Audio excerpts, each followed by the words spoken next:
अस्सलाम वालेकुम नाज़रीन, प्रोग्राम गुड़ी गल लतीफ़ चौधरी दे नाल मैं तुहाडा मेज़बान एहसन कामरे। नाज़रीन, अज फील्ड मार्शल पाकिस्तान उन्होंने ने अहले तशी मकतबा फ़िक्र दे जिहड़े उलमा ने उन्हां दे नाल एक इजलास कीता, मीटिंग हुई और उस मीटिंग दे विच वाज़े कीता गया कि किसी होर मुल्क दे विच होने वाले मसाइल की वजह तो पाकिस्तान दे विच जिहड़े कशीदगी है उन्होंने हरगिज़ बर्दाश्त नहीं किया जाएगा। और ये भी कहा गया कि इतिहाद, रवादारी तो कौमी यकजहती के फरोग वास्ते सब नूं काम करना चाहिए। तो अज के प्रोग्राम ये उत्ते डिस्कस करांगे क्योंकि बिल्कुल साडे नाल हमसाया मुल्क दे विच और इस वक्त मशरक़ वस्ता दे विच भी एक बड़ी मुश्किल सूरत हाल जिहड़ी है वो पैदा हुई है, तो ये हवाले नाल डिस्कस करांगे। तो ये नाल अमरीकी सदर डोनाल्ड ट्रंप उन्होंने ईरान नूं धमकी दी है कि अगर ईरान ने हुण कतर ते हमला किया तो वो भरपूर जिहड़ा उहदा जवाब भी दिता जाएगा, तो ईरान के उत्ते बड़ी भरपूर किस्म दी कार्रवाइयां जिहड़ियां ने वो भी कीतियां जाणगियां, जबकि इसराइल और ईरान के भी एक दूजे ते हमले जिहड़े ने वो मुसलसल जारी ने। तो ये डिस्कस करांगे कि यह जिहड़ी जंग और जी धमकी है किस तरफ नूं जा रही है। तो एक होर अहम चीज़ है कि इस्लामी ममालिक ते अरब ममालिक ते वज़रा खारजा का एक अहम इजलास जिहड़ा भी होया, जिहदे च कहा गया कि ईरान जिहड़ा वे वो हमसाया ममालिक दे उत्ते ਜਿਹੜੇ हमले ने उन्होंने बंद करे। तो डिस्कस करांगे कि सारी सूरत हाल जी है वो किस तरफ जाती नज़र आ रही है। तो ये नाल एक होर चीज़ है भी है कि बारिशां ने बारिश हो रही है, तो बारिशां की वजह तो कराची दे विच अफसोसनाक हलाकत हुई ने, तो 19 हलाकत हुई। और जदों भी बारिश आती है, बारिश जी है वो एक रहमत होंदी है, लेकिन मसाइल की वजह तो वो जहमत बन जाती है और अफसोसनाक हलाकतों दी खबरां भी आंदियां। तो यह सारिया चीज़ों के उत्ते अज के प्रोग्राम डिस्कस करांगे। तो चलने लतीफ़ चौधरी साहब वाल जी। चौधरी साहब अस्सलाम वालेकुम। वालेकुम सलाम जी, अल्लाह का बड़ा करम। तुसीं सुनाओ कैसा मिजाज? ठीक ठाक चल रहे हो? बिल्कुल, ईद तो मेरे ख्याल हुण करीब आ गई साडे, तैयारियां भी जारी ने। हाँ, वो बिल्कुल चल रही ने। तो हुण सवाल है यह भी तुहाडा जिहड़ा असीं चीज़ां तो बहुत सारियां ने। मेरा ख्याल है पहले जी अज एक अहम मीटिंग हुई है, इजलास होया फील्ड मार्शल का जिहड़ा अहले तशी मकतबा फ़िक्र दे नाल उन्होंने इजलास किया। उहदे च क्या कि जी हमसाया मुल्क किसी दे विच भी मसाइल होंदे तो उहदी वजह तो मुल्क च कशीदगी जिहड़ी है उहनूं बर्दाश्त नहीं किया जाएगा। तो इस तुसीं मीटिंग नूं किस तरह देख रहे हो? यह मीटिंग जिहड़ी सी ना, मेरा ख्याल है कि बड़ी बरवक्त एक फैसला किया गया है। देखो, जोड़े उलमाए कराम चाहे वो किसी भी मकतबा फ़िक्र दे होन, तो कोई अगर ऐसी मुल्क के अंदर गैर मामूली सूरत हाल पैदा होंदी है तो उन्हां दे नाल मेरा ख्याल है कि एक मीटिंग होना, तबादला ख्यालात होना, एक दूसरे की गल सुनना और इस हाई रैंक के उत्ते जाके तो ये फ़वायद ही होंदे ने, ये कोई नुकसानात नहीं होंदे। वजह यही है कि देखो जिन्हें भी किसी भी मकतबा फ़िक्र दे उलमा है, मेरा तो ये ईमान है, चाहे वो अहले तशी दे उलमा ने, चाहे अहले सुन्नत वल जमात दे उलमा कराम ने, चाहे अहले हदीस दे उलमा कराम ने, नंबर 1 उन्हां दी हुब्बल वतनी दे उत्ते ते किसी किस्म का मैनू तो कोई शुबा नहीं है। ठीक है, या साडे मशाइख उज़ाम ने, दरगाहां दे जिहड़े लोग ने उन्हां दी हुब्बल वतनी। वजह यही है कि पाकिस्तान दे नाल गैर मशरूत साड़ी वफादारी और मुहब्बत है। अगर इत्थे असी सारे मुसलमान और मुसलमानों की मेजोरिटी है, ईवन असी अगर गैर मुसलमान की तरफ भी देखने तो वह भी पाकिस्तान दे नाल मुहब्बत के हवाले दे नाल किसी तो पिछे नहीं है। तो हुण यह एक नैचुरल एक गल है, वो साडे कहा जाता है कि पंजाबी दे विच कि जद ते ना सप्पां नूं भी प्यारी हुंदी है। तो अपना मुल्क हुंदा है ना, जिथे साडे बच्चे रह रहे हैं, जिथे असी अपनी लाइफ गुजार रहे हैं, तो ओदे अंदर कोई डिस्टरबेंस हुंदी है तो उस डिस्टरबेंस के उत्ते सब नूं इफेक्ट पैंदा है, चाहे वो उलमाए कराम होन, मशाइख उज़ाम होन, पॉलिटिशियंस होन, ब्यूरोक्रेट्स होन, मसल्ला फौज दे अफसरान और दूसरे थले सिपाही जवान होन, पुलिस दे जवान होन, आम मुलाजम होन, कारोबारी तब सब इफेक्ट करते हैं उहदे नाल। ते इस वक्त नो डाउट पाकिस्तान के जिहड़े इर्द गिर्द के हालात ने वो बहुत ही मतलब कि डेंजरस किस्म के सूरत हाल दे विच इस वक्त पोजीशन हैगी है।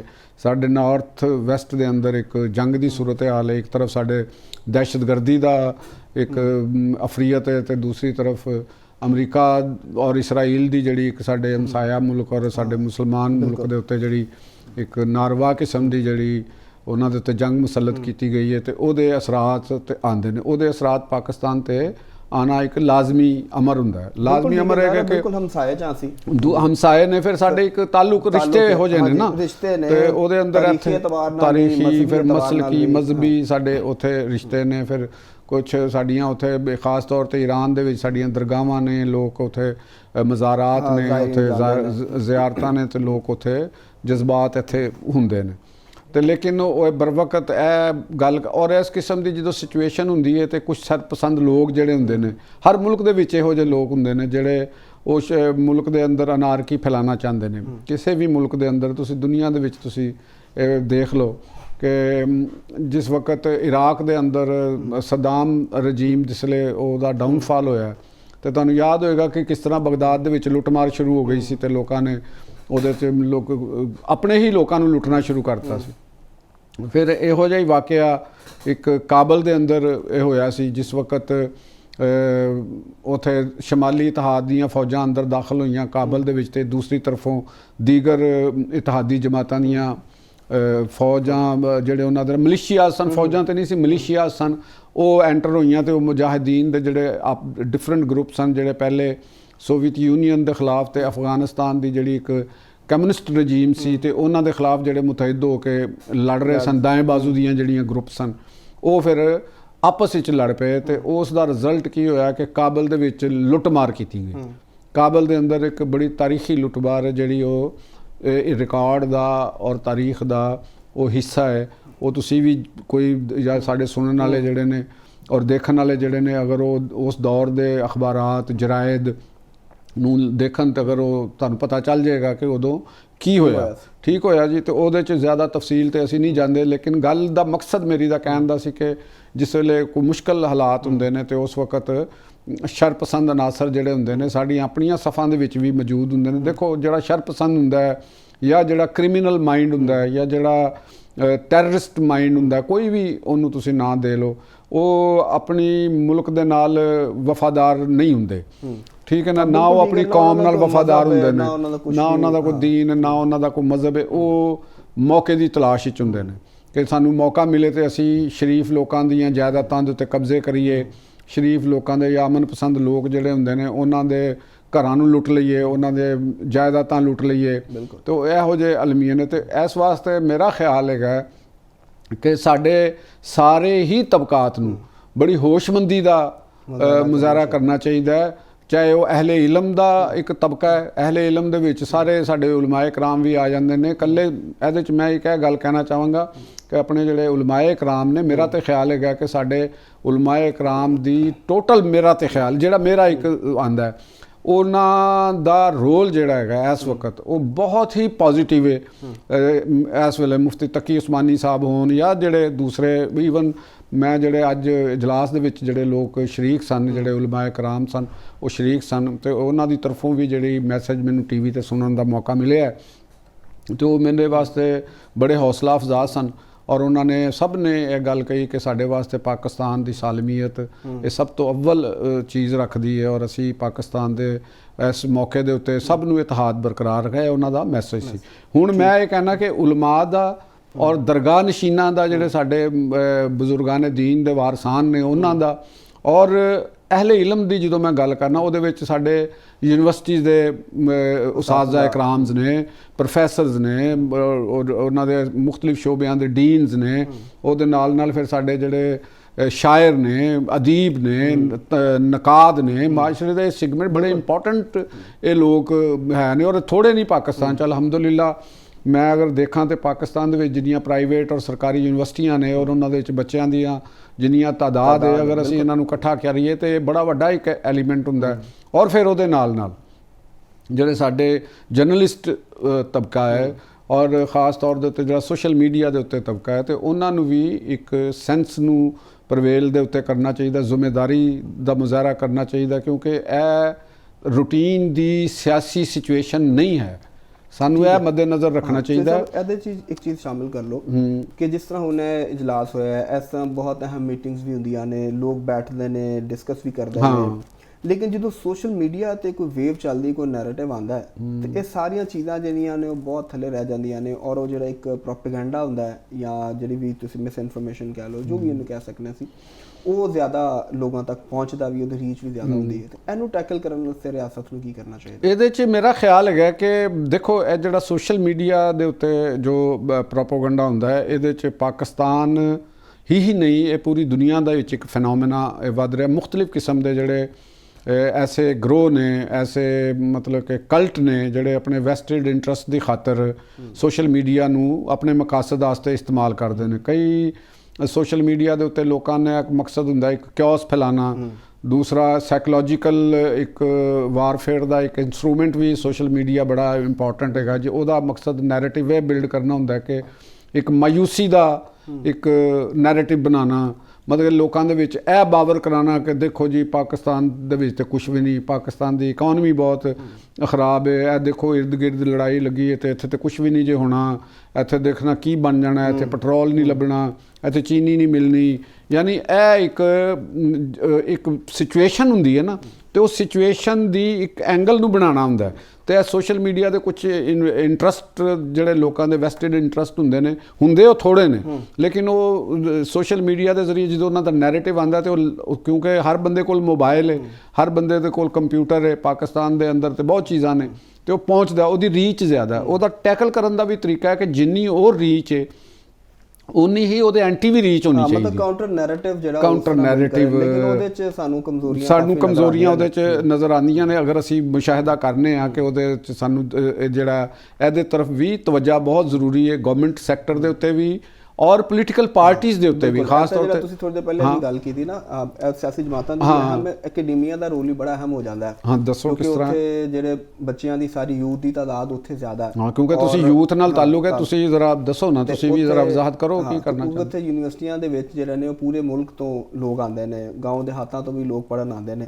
ਅਗਰ ਉੱਥੇ ਇਸ ਤਰ੍ਹਾਂ ਦੀ ਜਿਹੜੀ ਇਲਮੀ ਬਹਿਸ ਹੈ ਉਹਨੂੰ ਸ਼ੁਰੂ ਕੀਤਾ ਜਾਏ ਔਰ ਇਹਦੇ ਨਾਲ ਐਵੇਂ ਕਿ ਲੋਕਾਂ ਨੂੰ ਇੰਗੇਜ ਕੀਤਾ ਜਾਏ, ਔਰ ਉੱਥੋਂ ਨਹੀਂ ਤੁਸੀਂ ਗਵਰਨਮੈਂਟ ਵਾਲਿਆਂ ਨੂੰ ਕਰੋ ਨਾ, ਸਿਆਸਤ ਔਰ ਗਵਰਨਮੈਂਟ ਨੂੰ ਤੁਸੀਂ ਕੀ ਦੱਸੋ ਤਜਵੀਜ਼ ਦਿਓ ਨਾ ਕੋਈ। ਮੈਂ ਇਹੀ ਤਜਵੀਜ਼ ਦੇਣਾ ਚਾਹ ਰਿਹਾ ਹਾਂ ਕਿ ਯੂਨੀਵਰਸਿਟੀਆਂ ਨੂੰ ਜ਼ਿਆਦਾ ਤੋਂ ਜ਼ਿਆਦਾ ਇੰਗੇਜ ਕੀਤਾ ਜਾਏ ਤਾਂ ਕਿ ਕਾਊਂਟਰ ਨੈਰੇਟਿਵ ਜਿਹੜਾ ਵੀ ਉਹ ਬਿਲਡ ਹੋ ਸਕੇ। ਤੁਹਾਡੇ ਕੋਲ ਯੂਥ ਉੱਥੇ ਜ਼ਿਆਦਾ ਹੈ, ਤੁਹਾਨੂੰ ਯਾਦ ਹੋਏਗਾ ਪਿੱਛੇ DGISPR ਨੇ ਵੀ ਡਿਫਰੈਂਟ ਯੂਨੀਵਰਸਿਟੀਜ਼ ਦੇ ਵਿੱਚ ਬੜਾ ਅੱਛਾ ਸਿਲਸਿਲਾ ਸੀ, ਬੜਾ ਸਿਲਸਿਲਾ ਸ਼ੁਰੂ ਕੀਤਾ ਸੀ, ਤੇ ਉਹਦੇ ਨਾਲ ਕਾਫੀ ਪੋਜ਼ਿਟਿਵ ਚੀਜ਼ਾਂ। ਕਿਸ ਕਿਸਮ ਦਾ ਕਾਊਂਟਰ ਨੈਰੇਟਿਵ ਹੋਣਾ ਚਾਹੀਦਾ, ਇਹ ਵੀ ਤਾਂ ਜ਼ਰਾ ਸਮਝਾਓ। ਕਾਊਂਟਰ ਨੈਰੇਟਿਵ ਤੇ ਦੇਖੋ ਨਾ, ਜੋ ਕੁਝ ਇੱਕ ਤਾਂ ਉਹਨਾਂ ਨੂੰ ਪਤਾ ਚੱਲਣਾ ਚਾਹੀਦਾ ਡਿਜੀਟਲ ਮੀਡੀਆ ਇਨਫੋਰਮੇਸ਼ਨ ਲਿਟਰੇਸੀ ਜਿਹੜੀ ਹੈ ਨਾ, ਇਹ ਬਹੁਤ ਜ਼ਰੂਰੀ ਹੈ ਕਿ ਹਰ ਬੰਦੇ ਨੂੰ ਪਤਾ ਹੋਵੇ ਕਿ ਡਿਜੀਟਲੀ ਜੋ ਚੀਜ਼ਾਂ ਯੂਜ਼ ਕਰ ਰਿਹਾ ਇਹਦੇ ਚ ਫੇਕ ਨਿਊਜ਼ ਕਿੰਨੀ ਹੈ, ਮਿਸ ਇਨਫੋਰਮੇਸ਼ਨ ਹੈ, ਡਿਸ ਇਨਫੋਰਮੇਸ਼ਨ ਹੈ, ਮੈਲ ਇਨਫੋਰਮੇਸ਼ਨ ਹੈ, ਚੀਜ਼ਾਂ ਸਿਰੇ ਤੋਂ ਹੁੰਦੀਆਂ ਵੀ ਨਹੀਂ ਤੇ ਕ੍ਰੀਏਟ ਕਰਕੇ ਇੱਕ ਉਹਦੀ ਸ਼ਨਾਖਤ ਕਿਵੇਂ ਕਰੇਗਾ?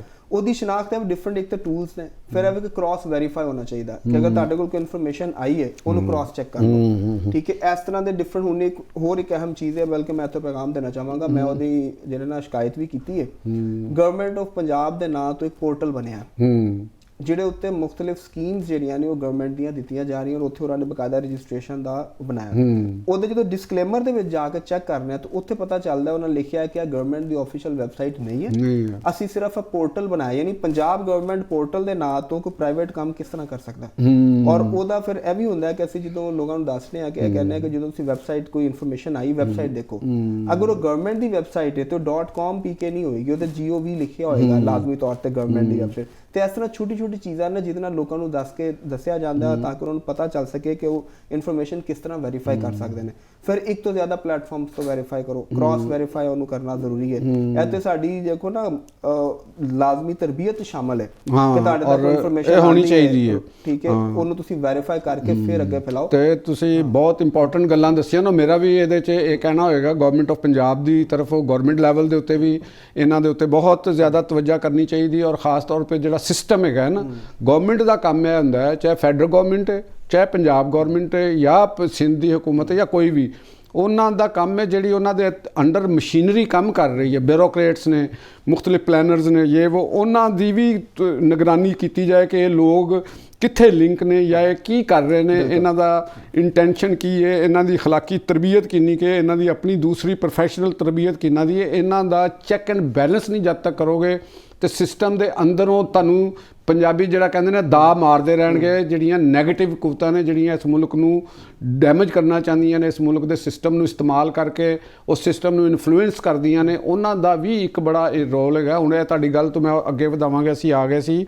ਇਸ ਗੱਲ ਦੇ ਉੱਤੇ ਗੱਲ ਕਰ ਰਹੇ ਸੀ ਸਿਆਸੀ ਜਮਾਤਾਂ ਦੇ ਪਹਿਲੇ ਰੋਲ ਤੇ ਆ ਰਹੀ ਹੈ ਕਿਹੜੀ ਸਮੱਸਿਆ। ਸਿਆਸੀ ਜਮਾਤਾਂ ਦਾ ਕਿਰਦਾਰ ਸਿਆਸੀ ਜਮਾਤਾਂ ਦਾ ਕਿਰਦਾਰ ਹੈ ਬਹੁਤ ਇੰਪੋਰਟੈਂਟ ਹੈ, ਖਾਸ ਤੌਰ ਤੇ ਜਿਹੜੀਆਂ ਪਾਪੂਲਰ ਸਿਆਸੀ ਜਮਾਤਾਂ ਨੇ, ਮੁਸਲਿਮ ਲੀਗ ਨੂਨ, Peoples Party, MQM middle class ਦੀ ਜਮਾਤ ਹੈ, ਔਰ ਜਮਾਤ ਇਸਲਾਮੀ ਔਰ ਦੀਗਰ ਜਿਹੜੀਆਂ ਦੂਸਰੀਆਂ ਜਮਾਤਾਂ ਨੇ, ਕਿ ਇਹ ਜਮਾਤਾਂ ਆਪਣੇ ਵਰਕਰਜ਼ ਨੂੰ ਤਿਆਰ ਕਰਨ, ਉਹਨਾਂ ਦੀ ਤਰਬੀਅਤ ਕਰਨ, ਉਹਨਾਂ ਦੀਆਂ ਵਰਕਸ਼ਾਪ ਬਣ, ਉਹਨਾਂ ਨੂੰ ਮੈਂਟਲੀ ਪ੍ਰਿਪੇਅਰ ਕਰਨ, ਉਹਨਾਂ ਨੂੰ ਨੈਰੇਟਿਵ ਉਹਨਾਂ ਨੂੰ ਸਮਝਾਇਆ ਜਾਵੇ ਕਿ ਤੁਸੀਂ ਅੱਗੇ ਆਵਾਮ ਦੇ ਵਿੱਚ ਸਾਡਾ ਮਨਸ਼ੂਰ ਕੀ ਹੈ, ਅਸੀਂ ਟੈਰਰਿਜ਼ਮ ਦੇ ਬਾਰੇ ਸਾਡੀ ਪਾਰਟੀ ਮੌਕਫ ਕੀ ਹੈ, ਜਿਹੜਾ ਲੈਕ ਕਰਦੀਆਂ ਨੇ ਸਾਡੀਆਂ ਪਾਰਟੀਆਂ, ਪੋਲੀਟੀਕਲ ਪਾਰਟੀਆਂ।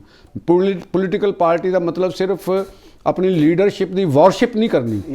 ਇਹ ਮਤਲਬ ਇਹ ਨਹੀਂ ਗਾ ਕਿ ਤੁਹਾਡੀ ਲੀਡਰਸ਼ਿਪ ਨੂੰ ਤੁਸੀਂ ਇੱਕ ਦੇਵਤਾ ਦੀ ਸ਼ਕਲ ਦੇ ਕੇ ਤੇ ਤੁਸੀਂ ਉਹਨੂੰ ਉਹਦੀ ਹਰ ਗੱਲ ਨੂੰ ਅਮਲ ਕਰਨਾ। ਤੁਸੀਂ ਇੱਕ ਪੋਲੀਟੀਕਲ ਏਜੰਡਾ, ਪੋਲੀਟੀਕਲ ਨੈਰੇਟਿਵ ਦੇ ਨਾਲ ਦੀ ਵਜ੍ਹਾ ਨਾਲ ਇਹ ਸਿਆਸੀ ਕਾਰਕੁਨ ਦਾ ਹਾਂ ਇਹ ਫਸਟ ਕੰਮ ਹੁੰਦਾ। ਔਰ ਸਿਆਸੀ ਲੀਡਰਸ਼ਿਪ ਨੂੰ ਜਿਹੜੀ ਅੱਜ ਮੈਂ ਅਸੀਂ ਐਡਰੈਸ ਕੀਤੀ, ਜਿਹਨੂੰ ਮੈਂ ਕੀਤਾ ਹੈ ਕਿ ਪੀਪਲਸ ਪਾਰਟੀ ਨੂੰ ਬਿਲਾਵਲ ਭੁੱਟੋ ਜ਼ਰਦਾਰੀ ਸਾਹਿਬ ਖਾਸ ਤੌਰ ਤੇ ਬੜੇ ਉਹ ਜਦੀਦ ਆਦਮੀ ਨੇ, ਬੜੇ ਮਾਡਰਨ ਜ਼ੇਨ ਦੇ ਲੋਕ ਨੇ।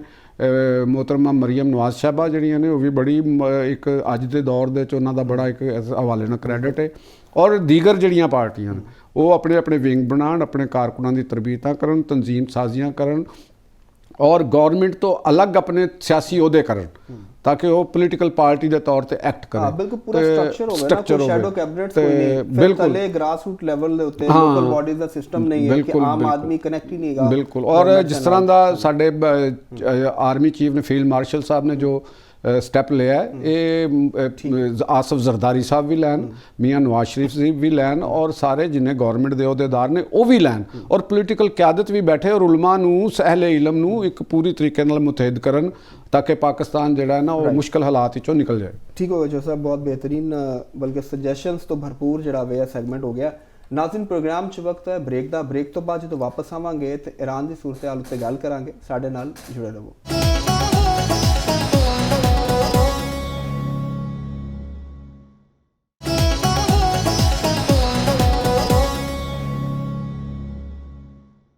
Welcome back Nazreen Iran America Israel ਜੰਗ ਦਾ ਅੱਜ 20ਵਾਂ ਰੋਜ਼ ਹੈ ਤੇ ਹਮਲੇ ਜਿਹੜੇ ਨੇ ਉਹ ਮੁਸਲਸਲ ਜਾਰੀ ਨੇ। ਇਸਰਾਈਲ ਤੇ ਉੱਤੇ ਵੀ ਹਮਲੇ ਈਰਾਨ ਦੀ ਤਰਫੋਂ ਜਾਰੀ ਨੇ। ਇਸਰਾਈਲ ਜਿਹੜਾ ਈਰਾਨ ਤੇ ਹਮਲੇ ਕਰ ਰਿਹਾ, ਉਹਦੇ ਇਲਾਵਾ ਜਿਹੜੇ ਮੁਖਤਲਿਫ ਮਮਾਲਿਕ ਨੇ, ਜਿਹੜੇ ਈਰਾਨ ਦੇ ਹਮਸਾਇਆ ਮਮਾਲਿਕ ਨੇ, ਉੱਥੇ ਵੀ ਹਮਲੇ ਜਾਰੀ ਨੇ। ਔਰ ਹੁਣ ਜਿਹੜੇ ਅਮਰੀਕੀ ਸਦਰ ਡੋਨਲਡ ਟਰੰਪ ਨੇ, ਉਹਨਾਂ ਦੀ ਤਰਫੋਂ ਈਰਾਨ ਨੂੰ ਵਾਰਨਿੰਗ ਵੀ ਦਿੱਤੀ ਗਈ ਕਿ ਕਤਰ ਤੇ ਹਮਲਾ ਹੋਇਆ ਤੇ ਇਹਦੇ ਬੜੇ ਕੋਈ ਸੰਗੀਨ ਕਿਸਮ ਦੇ ਕੌਨਸੀਕੁਐਂਸਿਸ ਜਿਹੜੇ ਨੇ ਹੋਣਗੇ, ਜਿਹੜੇ ਈਰਾਨ ਨੂੰ ਫੇਸ ਕਰਨੇ ਪੈਣਗੇ। ਤੇ ਇਹਦੇ ਇਲਾਵਾ ਜਿਹੜੇ ਇਸਲਾਮੀ ਮਮਾਲਿਕ ਤੇ ਅਰਬ ਮਮਾਲਿਕ ਦੇ ਵਜ਼ਰਾ ਖਾਰਜਾ ਜਿਹੜੇ ਨੇ ਉਹਨਾਂ ਦਾ ਇਜਲਾਸ ਵੀ ਹੋਇਆ। ਤਾਂ ਚੋਰ ਸਾਹਿਬ ਕੋਲ ਚੱਲਦੇ ਹਾਂ ਤਾਂ ਉਹਨਾਂ ਕੋਲ ਪੁੱਛਦੇ ਹਾਂ ਕਿ ਇਸ ਹਵਾਲੇ ਨਾਲ ਉਹਨਾਂ ਕੋਲ ਕੀ ਗੂੜੀ ਗੱਲ ਹੈ। ਚੋਰ ਸਾਹਿਬ, ਇਹਦੇ 'ਚ ਗੱਲ ਇੱਕ ਤੇ ਇਹ ਹੈਗੀ ਹੈ ਐਹਸਨ ਸਾਹਿਬ ਕਿ ਜੰਗ ਜਿਹੜੀ ਹੈ ਨਾ, ਇਹਦਾ ਮੈਨੂੰ ਇੱਕ ਬੜੀ ਖਤਰਨਾਕ ਫੇਜ਼ ਔਰ ਕੌਨਸੀਕੁਐਂਸਿਸ ਇਹਦੇ ਨਜ਼ਰ ਆ ਰਹੇ ਨੇ ਆਉਣ ਵਾਲੇ ਦਿਨਾਂ ਦੇ ਵਿੱਚ। ਕਿਉਂਕਿ ਜੰਗ ਨੂੰ ਜਿਹੜਾ ਬੰਦ ਕਰਾਉਣ ਦਾ ਜਿਹੜਾ ਹੁੰਦਾ ਨਾ ਇੱਕ ਪ੍ਰੋਸੈਸ ਹੁੰਦਾ ਜਾਂ ਇੱਕ ਆਸਾਰ ਹੁੰਦੇ ਨੇ ਕਿਸੇ ਚੀਜ਼ ਦੇ, ਉਹ ਮੈਨੂੰ ਨਜ਼ਰ ਨਹੀਂ ਆ ਰਿਹਾ। ਦੇਖੋ ਉਹਦੀ ਵਜ੍ਹਾ ਹੈਗੀ ਹੈ ਕਿ ਨੰਬਰ 1 ਕਿ ਜਿਹੜੀ ਈਰਾਨੀ ਰਜੀਮ ਦੀ ਨੁਮਾਇੰਦਗੀ ਜਿਹੜੇ ਇਸ ਵਕਤ ਲੋਕ ਇੱਕ ਦੋ ਜਿਹੜੇ ਮੰਜ਼ਰ ਤੇ ਆ ਰਹੇ ਨੇ ਨਜ਼ਰ, ਇੱਕ ਤੇ ਉਹਨਾਂ ਦੇ ਵਿੱਚੋਂ ਜਿਹੜੀ ਪਾਸਦਾਰਾਨੇ ਇਨਕਲਾਬ ਦੀ ਤਰਫੋਂ ਇੱਕ ਨੈਰੇਟਿਵ ਆਉਂਦਾ, ਉਹਨਾਂ ਦਾ ਬਿਆਨ ਆਉਂਦਾ, ਔਰ ਇੱਕ ਅਬਾਸ ਰਾਕਚੀ ਸਾਹਿਬ ਜਿਹੜੇ ਉਹਨਾਂ ਦੇ ਵਜ਼ੀਰ ਖਾਰਜਾ ਨੇ, ਉਹਨਾਂ ਦੀ ਤਰਫੋਂ ਵੀ ਆ ਰਿਹਾ।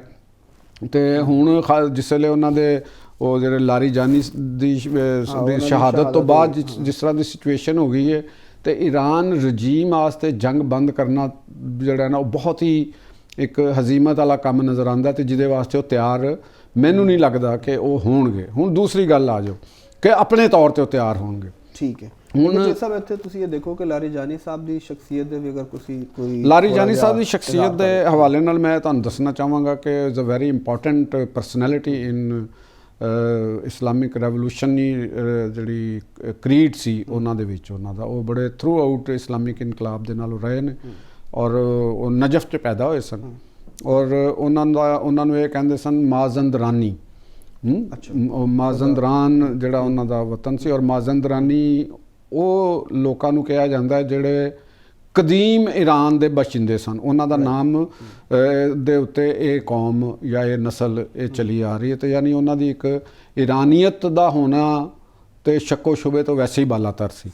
ਠੀਕ ਹੈ। ਔਰ ਦੂਸਰੀ ਤਰਫ ਇਹ ਹੈਗਾ ਸੀ ਕਿ ਉਹ ਇੱਕ ਆਪਣੇ ਫੇਥ ਨਾਲ ਔਰ ਆਪਣੇ ਅਕੀਦੇ ਦੇ ਨਾਲ ਔਰ ਉਹ ਇੱਕ ਮਜ਼ਹਬੀ ਹਵਾਲੇ ਦੇ ਨਾਲ ਇੱਕ ਬੜੀ ਬੁਲੰਦ ਪਾਇਆ ਸ਼ਖਸੀਅਤ ਹੈਗੇ ਸਨ। ਇਹ ਵੀ ਇੱਕ ਪੂਰੀ ਤੀਸਰੀ ਗੱਲ ਸੀ ਹੈ ਕਿ ਉਹ ਈਰਾਨ ਦਾ ਜਿਹੜਾ ਰੈਵੋਲੂਸ਼ਨ ਸੀ ਉਹ ਆਗਾਜ਼ ਤੋਂ ਲੈ ਕੇ ਤੇ ਟਿਲ ਡੈਥ ਤੱਕ ਉਸ ਰੈਵੋਲੂਸ਼ਨ ਦੇ ਨਾਲ ਉਹਨਾਂ ਦੀਆਂ ਨਾ ਸਿਰਫ ਹਮਦਰਦੀਆਂ ਰਹੀਆਂ ਨੇ, ਬਲਕਿ ਉਹਨਾਂ ਨੇ ਅਮਲੀ ਕੰਮ ਕੀਤਾ ਔਰ ਬੜੇ ਇੰਪੋਰਟੈਂਟ ਅਹੁਦਿਆਂ ਦੇ ਉੱਤੇ ਉਹਨਾਂ ਨੇ ਕੰਮ ਕੀਤਾ। ਠੀਕ ਹੋ ਗਿਆ ਜੀ। ਔਰ ਹੁਣ ਇਸ ਵੇਲੇ ਸੈਕੰਡ ਸਮਝ ਲਓ ਸਨ ਈਵਨ ਸ਼ਹੀਦ ਆਇਤੁੱਲਾ ਖਾਮੇਨਾਈ ਸਾਹਿਬ ਤੋਂ ਬਾਅਦ ਵੀ ਉਹਨਾਂ ਨੂੰ ਹੀ ਕੰਸੀਡਰ ਕੀਤਾ ਜਾ ਰਿਹਾ ਸੀ, ਕਿਉਂਕਿ ਉਹਨਾਂ ਦਾ ਉਹਦਾ ਐਸਾ ਸੀ। ਕਿਹਾ ਜਾਂਦਾ ਕਿ ਉਹ ਉਹਨਾਂ ਦੇ ਬੜੇ ਕਾਬਿਲ ਇਤਮਾਦ ਸਾਥੀ ਸਨ। ਕਾਬਿਲ ਇਤਮਾਦ ਸਾਥੀ ਸਨ। ਫਿਰ ਉਹ ਬੜੇ ਇਲਮੀ ਸ਼ਖਸੀਅਤ ਸਨ। ਉਹਨਾਂ ਨੇ ਬੁੱਕਸ ਵੀ ਲਿਖੀਆਂ ਨੇ ਔਰ ਸਾਇੰਸੀ ਹਵਾਲੇ ਦੇ ਨਾਲ ਉਹਨਾਂ ਦਾ ਇੱਕ ਮਕਤਬਾ ਫਿਕਰ ਸੀ ਔਰ ਉਹਨਾਂ ਦਾ ਜਿਹੜੀ ਕਮਿਟਮੈਂਟ ਸੀ ਈਰਾਨ ਦੇ ਇਨਕਲਾਬ ਦੇ ਨਾਲ ਉਹ ਵੀ ਸ਼ੱਕ ਸ਼ੁਬੇ ਤੋਂ ਬਾਲਾਤਰ ਸੀ। ਔਰ ਉਹਨਾਂ ਨੇ 3 ਦਫਾ ਪ੍ਰੈਜ਼ੀਡੈਂਸ਼ੀਅਲ ਇਲੈਕਸ਼ਨ ਵੀ ਉਹਨਾਂ ਨੇ ਕੰਟੈਸਟ ਕਰਨ ਦੀ ਨਾਮਜ਼ਦਗੀ ਵਾਸਤੇ ਕੀਤੀ, ਤੇ ਲੇਕਿਨ ਉਹ ਨਹੀਂ ਉਹਦੇ 'ਚ ਸਕਸੀਡ ਨਹੀਂ ਹੋ ਸਕੇ। ਉਹ ਇਹ ਨਹੀਂ ਕਿ ਵੀ ਉਹਨਾਂ ਨੂੰ ਆਵਾਮ ਨੇ ਨਹੀਂ ਦਿੱਤਾ ਵੋਟ, ਉਹ ਜਿਹੜੀ ਵਿਦਿਨ ਦੀ ਰਜੀਮ ਦੇ ਅੰਦਰ ਜਿਹੜੀ ਇੱਕ ਸਿਚੁਏਸ਼ਨ ਸੀ ਉਹਦੇ ਅੰਦਰ ਸ਼ਾਇਦ ਉੱਥੇ ਉਹਨਾਂ ਦਾ ਉਹ ਨਾਮ ਨਹੀਂ ਸੀ ਹੋ ਰਿਹਾ, ਲੇਕਿਨ ਉਹਨਾਂ ਦੀ ਰਿਸਪੈਕਟ ਔਰ ਉਹਨਾਂ ਦਾ ਇਹਤਰਾਮ ਕਾਬਲ। ਔਰ ਇਹ ਜਿਹੜਾ ਇੱਕ ਵਾਕਿਆ ਹੋਇਆ ਹੈ ਤੇ ਬਹੁਤ ਹੀ ਅਫਸੋਸਨਾਕ ਹੈ, ਤੇ ਉਸੇ ਨੂੰ ਬੁਨਿਆਦ ਬਣਾ ਕੇ ਮੈਂ ਕਹਿ ਰਿਹਾ ਕਿ ਜਦੋਂ ਇੱਕ ਤੁਸੀਂ ਉਹਨਾਂ ਦਾ ਈਰਾਨੀ ਦਾ ਇੱਕ ਕਾਇਦ ਸ਼ਹੀਦ ਹੋਏ, ਫਿਰ ਉਹਨਾਂ ਦੇ ਸਾਹਿਬਜ਼ਾਦੇ ਜ਼ਖਮੀ ਹੋਏ, ਫਿਰ ਉਹਨਾਂ ਦੇ ਨਾਲ ਉਸ ਜਰਨੈਲ ਸ਼ਹੀਦ ਹੋਏ, ਫਿਰ ਸੈਕੰਡ ਜਿਹੜੀ ਉਹਨਾਂ ਦੀ ਵੱਡੀ ਪਰਸਨੈਲਿਟੀ ਸੀ ਲਾਰਜਾਨੀ ਸਾਹਿਬ, ਉਹ ਉਹਨਾਂ ਦੀ ਸ਼ਹਾਦਤ, ਉਹਨਾਂ ਦੇ ਬੇਟੇ ਦੀ ਵੀ ਸ਼ਹਾਦਤ ਹੋਈ। ਤੇ ਜਦੋਂ ਇਸ ਕਿਸਮ ਦੇ ਲਾਸਿਸ ਹੋ ਗਏ ਤੇ ਹੁਣ ਅਗਰ ਉਹ ਜੰਗ ਬੰਦ ਕਰਨਾ ਵੀ ਚਾਹਣ ਤੇ ਉਹਨਾਂ ਵਾਸਤੇ ਤੇ ਮੁਸ਼ਕਲ ਹੁੰਦੀ ਹੈ ਨਾ ਵੀ ਕਿਸ ਤਰ੍ਹਾਂ ਇਹ ਕਰਨ। ਤੁਸੀਂ ਆਮ ਕਲਚਰ ਦੇ ਵਿੱਚ ਵੀ ਦੇਖ ਲਓ ਕਿ ਜਿਨ੍ਹਾਂ ਦੇ ਕਤਲ ਹੋਏ ਹੋਣ ਤੇ ਫਿਰ ਉਹਨਾਂ ਦਾ ਸੁਲ੍ਹਾ ਕਰਨਾ ਖੁਦ ਤੋਂ। ਹਾਂ, ਔਰ ਜਿਹਦੀ ਦੂਸਰੀ ਗੱਲ ਮੈਂ ਗੱਲ ਕਰ ਰਿਹਾ ਕਿ ਜਿਹੜੇ ਦੂਸਰੀਆਂ ਕੁਵਤਾਂ ਨੇ, ਤਾਕਤਾਂ ਨੇ ਜਿਨ੍ਹਾਂ ਦਾ ਇਹਦੇ 'ਚ ਇੰਟਰਸਟ ਹੈ ਵੇ, ਮਾਲੀ ਇੰਟਰਸਟ ਨੇ, ਉਹਨਾਂ 'ਚ ਚਾਈਨਾ ਹੈ, ਰਸ਼ੀਆ ਹੈ, ਵੱਡੀ ਤਾਕਤ ਹੈਗੀ, ਔਰ ਇੰਡੀਆ ਵੀ ਇੱਕ ਵੱਡੀ ਤਾਕਤ। ਮੈਨੂੰ ਇੱਧਰੋਂ ਵੀ ਕੋਈ ਇੱਕ ਸੰਜੀਦਾ ਐਫਰਟ ਜਿਹੜੀ ਆਉਣੀ ਚਾਹੀਦੀ ਹੈ ਨਾ ਜੰਗ ਬੰਦ ਕਰਾਉਣ ਵਾਲਾ। ਦੇਖੋ ਕਿ ਅੱਜ 20-21 ਦਿਨ ਹੋ ਗਏ ਨੇ ਜਾਂ 22 ਦਿਨ ਹੋ ਗਏ ਨੇ ਜੰਗ ਜਾਰੀ, ਔਰ ਬੜੀ ਖੌਫਨਾਕ ਕਿਸਮ ਦੀ ਇਹ ਜੰਗ ਹੋ ਰਹੀ ਹੈ। ਈਰਾਨ ਦੇ ਉੱਤੇ ਬੜੀ ਖੌਫਨਾਕ ਬੰਬਾਰੀ ਹੋ ਰਹੀ ਹੈ ਜਿਹਦੇ 'ਚ ਬੇਗੁਨਾਹ ਸ਼ਹਾਦਤਾਂ ਵੀ ਇਹ ਹੋ ਰਹੀਆਂ ਨੇ। ਤੇ ਰਜੀਮ ਚੇਂਜ ਕਰਨ ਦਾ ਇਹ ਤੇ ਨਹੀਂ ਇੱਕ ਤਰੀਕਾਕਾਰ ਅਮਰੀਕਾ ਦਾ ਵੀ, ਠੀਕ ਹੈ, ਉਹ ਉੱਥੋਂ ਦੇ ਬਸ਼ਿੰਦਿਆਂ ਦਾ ਕੰਮ ਹੈ ਕਿ ਉਹਨਾਂ ਨੂੰ ਰਜੀਮ ਨੂੰ ਚੇਂਜ ਕਰਨ, ਮੁਜ਼ਾਹਰੇ ਕਰਨ ਜਾਂ ਜੋ ਵੀ ਇੱਕ ਤਰੀਕਾਕਾਰ ਹੁੰਦਾ। ਤੇ ਤੁਹਾਡਾ ਕੰਮ ਹੈਗਾ ਕਿ ਤੁਸੀਂ ਉਹਨਾਂ ਨੂੰ ਗੁਫ਼ਤੋ ਸ਼ਨੀਦ ਕਰੋ ਅਗਰ ਤੁਹਾਡੇ ਦਰਮਿਆਨ ਕੋਈ ਤਰੀਕਾਕਾਰ ਜਾਂ, ਲੇਕਿਨ ਜਿਸ ਤਰ੍ਹਾਂ ਦੀ ਟਰੰਪ ਔਰ ਇੱਕ ਤੇ ਮੈਨੂੰ ਉੱਧਰੋਂ ਨਹੀਂ ਨਜ਼ਰ ਆ ਰਹੀ ਰਸ਼ੀਆ, ਚਾਈਨਾ, ਇੰਡੀਆ ਜਾਂ ਦੀਗਰ ਜਿਹੜੇ ਨੇ, ਸੋ ਇਹ ਬਿਆਨ ਦੇ ਨਾਲ ਨਹੀਂ ਹੱਲ ਹੋਣਾ। ਇਹਦੇ 'ਚ ਤੁਹਾਨੂੰ ਕਮ ਅਜ਼ ਕਮ ਆਪਣਾ ਰਿਜ਼ਾਲਵ ਸ਼ੋਅ ਕਰਨਾ ਪਏਗਾ ਪ੍ਰੈਜ਼ੀਡੈਂਟ ਟਰੰਪ ਨੂੰ ਰੋਕਣ ਵਾਸਤੇ ਜਾਂ ਨੇਤਨਯਾਹੂ ਨੂੰ ਰੋਕਣ ਵਾਸਤੇ। ਉਹ ਐਵੇਂ ਨਹੀਂ ਰੁਕਣਗੇ। ਸਭ ਉਹਨਾਂ ਦੇ ਵੀ ਸੁਣਿਆ ਕਿ ਉਹ ਮਤਲਬ ਕਿਹਾ ਜਾ ਰਿਹਾ ਹੈ ਕਿ ਇਸ ਸਿਚੁਏਸ਼ਨ ਦੇ ਵਿੱਚ ਤੇ ਉਹਨਾਂ ਨੂੰ ਫਾਇਦਾ ਹੋ ਰਿਹਾ ਹੈ। ਕਿੰਨਾਂ ਨੂੰ? ਰੂਸ ਨੂੰ ਵੀ ਉਹ ਮਾਲੀ, ਮੈਂ ਇਹੋ ਹੀ ਗੱਲ ਕਰ ਰਿਹਾ ਕਿ ਉਹ ਮਾਲੀ ਫਾਇਦਾ ਲੈ ਰਹੇ ਨੇ। ਤੇ ਇਹ ਤੇ ਅੱਛੀ ਗੱਲ ਨਹੀਂ ਕਿ ਤੁਸੀਂ ਹਰ ਕੰਮ ਨੂੰ ਮਾਲੀਆਤ ਦੇ ਜ਼ਮਰੇ ਉਹ ਫਿਰ ਕਹੋ ਕਿ ਅਸੀਂ ਫਰੈਂਡ ਵੀ ਹਾਂ, ਦੋਸਤ ਵੀ ਹਾਂ। ਤੇ ਇਸ ਤਰ੍ਹਾਂ ਦਾ ਇੱਕ ਤਰੀਕਾ ਜਿਹੜਾ ਇਹ ਮੈਨੂੰ ਫੀਲ ਹੁੰਦਾ। ਦੂਸਰੀ ਤਰਫ ਜਿਹੜੀ ਮੈਨੂੰ ਡਿਜ਼ਾਈਨ ਲੱਗਦਾ ਉਹਨਾਂ ਦਾ ਟਰੰਪ ਦਾ ਔਰ ਨੇਤਨਯਾਹੂ ਦਾ, ਉਹਨਾਂ ਦਾ ਡਿਜ਼ਾਈਨ ਮੈਨੂੰ ਇਹ ਲੱਗ ਰਿਹਾ ਕਿ ਜਿਸ ਤਰ੍ਹਾਂ ਈਰਾਨ ਰੱਦੇ ਅਮਲ ਦੇ ਅੰਦਰ ਈਰਾਨੀ ਰਜੀਮ ਜਿਹੜੀ ਇਸ ਉਹ ਖਲੀਜ ਦੀਆਂ ਜਿਹੜੀਆਂ ਅਰਬ ਰਿਆਸਤਾਂ ਨੂੰ ਨਿਸ਼ਾਨਾ ਬਣਾ ਰਹੀ ਹੈ, ਉਹਨਾਂ ਦਾ ਮੌਕਫ ਆਪਣੀ ਜਗ੍ਹਾ ਹੈ ਕਿ ਜੀ ਉੱਥੇ ਕਿਉਂਕਿ ਅਮਰੀਕਾ ਦੇ ਅੱਡੇ ਨੇ ਤੇ ਅਸੀਂ ਅੱਡੇ ਨੂੰ ਕਰ ਰਹੇ ਹਾਂ। ਲੇਕਿਨ ਇਹ ਵੀ ਦੇਖਣ 'ਚ ਆਏ ਨੇ ਕਿ ਬਾਜ਼ ਉੱਥੇ ਵੀ ਮੁਖਤਲਿਫ ਐਸੀ ਜਗ੍ਹਾ ਦੇ ਉੱਤੇ ਹੋਏ ਨੇ ਜਿਹੜੇ ਅੱਡਿਆਂ ਦੇ ਨਾਲ ਜਿਨ੍ਹਾਂ ਦਾ ਤਾਲੁਕ ਨਹੀਂ ਹੈਗਾ, ਠੀਕ ਹੈ ਨਾ, ਆਇਲ ਦੀ ਇੰਸਟਾਲੇਸ਼ਨ ਦੇ ਉੱਤੇ ਹੋਣਾ ਜਾਂ ਹੋਰ ਜਗ੍ਹਾ ਦੇ ਉੱਤੇ ਹੋਣਾ। ਤੇ ਇਹ ਦੂਸਰੀ ਤਰਫ ਜਿਹੜਾ ਅਰਬ ਔਰ ਇਸਲਾਮੀ ਮੁਲਕਾਂ ਦੇ ਵਜ਼ਰਾ ਖਾਰਜਾ ਦਾ ਇਜਲਾਸ ਵੀ ਸਾਹਮਣੇ ਆਉਣਾ ਔਰ ਉਹਨਾਂ ਦਾ ਰੱਦੇ ਅਮਲ ਆਉਣਾ, ਤੇ ਉਹਦੇ 'ਚ ਮੈਨੂੰ ਫਿਰ ਇਹ ਫੀਲ ਹੋ ਰਿਹਾ ਕਿ ਈਰਾਨ ਦੀ ਜਿਹੜੀ ਰਜੀਮ ਹੈ ਉਹਦੇ ਦੋਸਤਾਂ ਦੀ ਗੋਲ ਲੜ ਰਹੇ ਨੇ, ਲੇਕਿਨ ਉਹਦੇ ਦੋਸਤਾਂ ਦੀ ਤਾਦਾਦ ਜਿਹੜੀ ਹੈ ਨਾ ਉਹ ਮਹਦੂਦ ਹੋ ਗਈ ਹੈ, ਬਹੁਤ ਹੀ ਘਟ ਗਈ ਹੈ। ਤੇ ਜਿਹੜੀ ਉਹਨਾਂ ਵਾਸਤੇ ਔਰ ਈਰਾਨ ਦੀ ਆਵਾਮ ਵਾਸਤੇ ਬਹੁਤ ਹੀ ਇੱਕ ਡੇਂਜਰਸ ਹੋਏਗੀ। ਜੰਗ ਤੇ ਬੇਸ਼ੱਕ ਜਾਰੀ ਰਹੇਗੀ, ਨਹੀਂ ਖੁੱਲੇਗੀ, ਲੇਕਿਨ ਉਹਦਾ ਅਲਟੀਮੇਟ ਨੁਕਸਾਨ ਜਿਹੜਾ ਹੈ ਉਹ ਮੁਸਲਿਮ ਵਰਲਡ ਨੂੰ ਹੋਏਗਾ। ਕਿਉਂਕਿ ਅਗਰ ਦੁਬਈ ਜਾਂ UAE ਦੀ ਮਾਲੀਆਤ ਨੂੰ ਜਾਂ ਉਹਨਾਂ ਦਾ ਜਿਹੜਾ ਇੱਕ ਬਿਜ਼ਨਸ ਹੱਬ ਹੋਣ ਦਾ ਜਿਹੜਾ ਇੱਕ ਉਹਨਾਂ ਦਾ ਸਟੇਚਰ ਹੈਗਾ, ਅਗਰ ਉਹਨੂੰ ਨੁਕਸਾਨ ਪਹੁੰਚਦਾ ਜਾਂ ਕਤਰ ਦਾ ਬਿਜ਼ਨਸ ਹੱਬ ਦਾ ਨੁਕਸਾਨ ਹੋਣ ਦਾ ਪਹੁੰਚਦਾ, ਤੇ ਫਿਰ ਤੁਸੀਂ ਦੇਖੋ ਨਾ ਕਿ ਕਤਰ ਦੇ ਵਿੱਚ ਫੁੱਟਬਾਲ ਦਾ ਵਰਲਡ ਕੱਪ ਹੋਇਆ, ਕਿੰਨੀ ਵੱਡੀ ਇਕਨੋਮੀ ਦੇ ਤੌਰ ਦੇ ਉੱਤੇ ਹੈ, ਤੇ ਉਹ ਡੈਮੇਜ ਹੋਏਗਾ ਔਰ ਉੱਥੇ ਜਿਹੜੀ ਵਰਕਰਾਂ ਦਾ ਜਿਹੜਾ ਬੁਹਰਾਨ ਪੈਦਾ ਹੋਏਗਾ ਉਹ ਅਲਟੀਮੇਟ ਫਿਰ ਆਪਣੇ ਆਪਣੇ ਮੁਲਕਾਂ ਦੀ ਤਰਫ ਜਾਣਗੇ। ਪਾਕਿਸਤਾਨ ਦਾ ਬਹੁਤ ਸਟੇਕ ਹੈਗਾ, ਤੇ ਇਸ ਵਾਸਤੇ ਪਾਕਿਸਤਾਨ ਵੀ ਬਰਾਹ ਰਾਸਤ ਉਹਦੇ ਵਿੱਚ ਸ਼ਾਮਲ ਇੱਕ ਕਿਸਮ ਦਾ ਲੱਗਦਾ ਹੈ ਨਾ, ਆਪਣੇ ਬੰਦਿਆਂ ਦੀ ਵਜ੍ਹਾ ਨਾਲ ਉਹਨਾਂ ਦਾ ਰੋਜ਼ਗਾਰ ਮੁਤਾਸਰ ਹੋ ਰਿਹਾ। ਤੇ ਹੁਣ ਪ੍ਰੋਬਲਮ ਇਹ ਆ ਗਈ ਹੈ ਕਿ ਉਹਨਾਂ ਨੇ ਈਰਾਨ ਦੀ ਰਜੀਮ ਨੂੰ ਕਿਹਾ ਵੀ ਹੈ, ਉਹਨਾਂ ਨੂੰ ਇਹ ਬਾਵਰ ਵੀ ਕਰਾਇਆ ਕਿ ਤੁਸੀਂ ਇਹ ਕੰਮ ਨਾ ਕਰੋ, ਲੇਕਿਨ ਇਹ ਕਹਿੰਦੇ ਨੇ ਜੰਗ ਔਰ ਮੁਹੱਬਤ ਵਿੱਚ ਫਿਰ ਅਸੂਲ ਔਰ ਜ਼ਵਾਬਤ ਉਹ ਆਪਣੀ ਮਰਜ਼ੀ ਦੇ ਨਹੀਂ ਹੁੰਦੇ। ਤੇ ਅਸੀਂ ਖੁਆਹਿਸ਼ ਕਰ ਸਕਨੇ ਹਾਂ, ਲੇਕਿਨ ਅਸੀਂ ਕਿਸੇ ਨੂੰ ਅਸੀਂ ਉਸ ਤਰ੍ਹਾਂ ਉਹਦੇ ਤੇ ਕੋਈ ਲਾਈਨ ਡਰਾ ਨਹੀਂ ਕਰ ਸਕਦੇ। ਈਰਾਨੀਆਂ ਦਾ ਆਪਣਾ, ਹਰ ਇੱਕ ਨੇ ਆਪਣਾ ਆਪਣਾ ਸੱਚ ਹੈਗਾ, ਉਹਨਾਂ ਦਾ ਆਪਣਾ ਸੱਚ ਹੈ, ਉਹ ਦੂਸਰਿਆਂ ਦਾ ਆਪਣਾ ਸੱਚ ਹੈ। ਤੇ ਮੈਨੂੰ ਇਹ ਖਤਰਾ ਲੱਗ ਰਿਹਾ ਕਿ ਜੰਗ ਤਵੀਲ ਹੁੰਦੀ ਹੈ, ਤੇ ਫਿਰ ਮੈਨੂੰ ਇਹ ਖਤਰਾ ਲੱਗ ਰਿਹਾ ਕਿ ਉੱਥੇ ਲੈਂਡ ਫੋਰਸਿਸ ਐਂਟਰ ਹੋ ਜਾਣਗੀਆਂ, ਮਜਬੂਰ ਹੋ ਜਾਏਗਾ। ਇਹ ਵੀ ਮੈਨੂੰ ਇੱਕ ਖਤਰਾ ਮੌਜੂਦ ਹੋ ਰਿਹਾ। ਔਰ ਅਮਰੀਕਾ ਦੀ ਔਰ ਇਸਰਾਈਲ ਦੀ ਜਿਹੜੀ ਇੱਕ ਪਲੈਨਿੰਗ ਲੱਗ ਰਹੀ ਹੈ ਕਿ ਉਹਨਾਂ ਦੀ ਕੋਸ਼ਿਸ਼ ਵੀ ਹੈਗੀ ਹੈ ਕਿ ਜਿਹੜੇ ਇਸਲਾਮੀ ਮੁਸਲਿਮ ਮੁਲਕਾਂ ਦੀ ਜਿਹੜੇ ਉਹ ਐਨੇ ਮਜਬੂਰ ਹੋ ਜਾਣ ਕਿ ਉਹ ਖੁਦ ਆਪਣੀ ਫੌਜ ਭੇਜਣ ਵਾਸਤੇ ਤਿਆਰ ਹੋ ਜਾਣ ਤੇ ਅਸੀਂ 에ਅਰ ਸਟ੍ਰਾਈਕ ਕਰਦੇ ਰਹੀਏ। ਤੇ ਇਹਦੇ ਵੀ ਮੈਨੂੰ ਇੱਕ ਖਤਰਾਤ ਨਜ਼ਰ ਆ ਰਿਹਾ। ਉਹਨਾਂ ਨੂੰ ਸਭ ਨੂੰ ਇੰਗੇਜ ਕਰਕੇ ਜਿਹੜਾ ਗਜ਼ਾ ਦਾ ਪਲਾਨ ਹੈ ਉਹਨਾਂ ਦਾ ਕਿ ਉਹਨੂੰ ਇੱਕ ਜਦੀਦ ਤੌਰ ਤੇ ਉਹ ਕਨਸਪੀਰੇਸੀ ਥਿਊਰੀਜ਼ ਤੇ ਬਹੁਤ ਚੱਲ ਰਹੀਆਂ ਨੇ ਨਾ, ਉਹ ਤੇ ਬਹੁਤ ਚੱਲ ਰਹੀਆਂ ਨੇ, ਲੇਕਿਨ ਜਿਸ ਤਰ੍ਹਾਂ ਜੰਗ ਦਾ ਰੁਖ ਜਾ ਰਿਹਾ ਹੈ ਤੇ ਇਹਦੇ ਮੈਨੂੰ ਇਕਤਸਾਦੀ ਨੁਕਸਾਨਾਤ ਵੀ ਬਹੁਤ ਡੇਂਜਰਸ ਆਉਣ ਵਾਲੇ ਟਾਈਮ ਦੇ ਵਿੱਚ ਲੱਗ ਰਹੇ ਨੇ। ਅੱਲਾ ਕਰੇ ਕਿ ਮੇਰੀ ਗੱਲ ਗਲਤ ਹੋਵੇ, ਸਹੀ ਨਾ ਹੋਵੇ। ਨਾਜ਼ਰੀਨ, ਪ੍ਰੋਗਰਾਮ 'ਚ ਵਕਤ ਬ੍ਰੇਕ ਦਾ। ਬ੍ਰੇਕ ਤੋਂ ਬਾਅਦ ਜਦੋਂ ਵਾਪਸ ਆਵਾਂਗੇ ਤੇ ਕਰਾਚੀ 'ਚ ਜਿਹੜੀ ਬਾਰਿਸ਼ ਦੇ ਨਾਲ ਅਫਸੋਸਨਾਕ ਹਲਾਕਤਾਂ ਹੋਈਆਂ ਨੇ ਉਹਦੇ 'ਤੇ ਗੱਲ ਕਰਾਂਗੇ। ਸਾਡੇ ਨਾਲ ਜੁੜੇ ਰਹੋ।